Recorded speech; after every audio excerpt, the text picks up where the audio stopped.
Good morning all. Today we are going to start second term portion by discussing lesson 4, the structure of atom. Actually, this chapter will give a base for your higher education in chemistry. So study this chapter very carefully. What is an atom? Atoms are the building blocks of matter that make up everything that we encounter every day. Or we can say that this is the basic unit of matter. We have studied what is a matter, isn't it? If we go on dividing matter, a stage will come when particles obtained cannot be divided further. And this is called atom.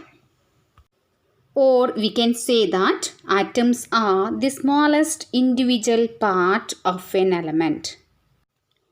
Have you ever observed a mason building walls? From these walls a room and then a collection of rooms to form a building.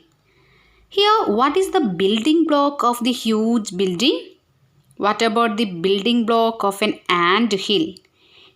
It is a small grain of sand. Similarly, the building blocks of all matter are atoms. So, atoms are very small. They are smaller than anything that we can imagine or compare with. In this chapter, we are going to discuss structure of the atom. Metal is a matter. If we go on dividing this, we shall get smaller and smaller particles. Ultimately, a time will come when we shall come across the smallest particles, beyond which further division will not be possible. This is atom. A major challenge before the scientists at the end of the 19th century was to reveal the structure of the atom as well as to explain its important properties. A series of experiments, they discovered that atoms are not indivisible and these are made up of charged particles.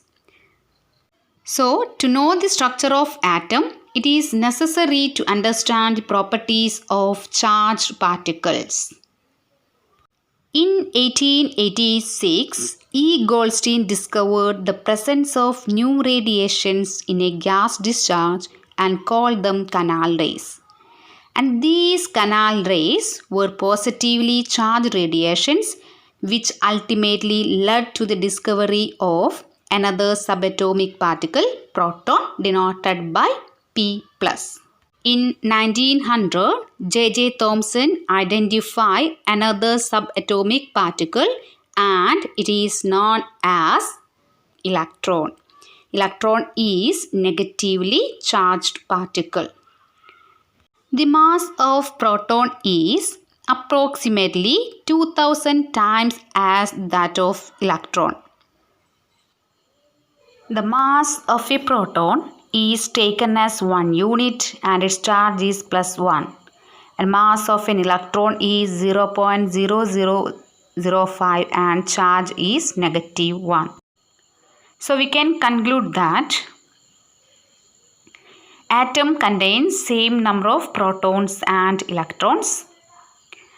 Protons are present in the interior of an atom and electron can be removed from atom.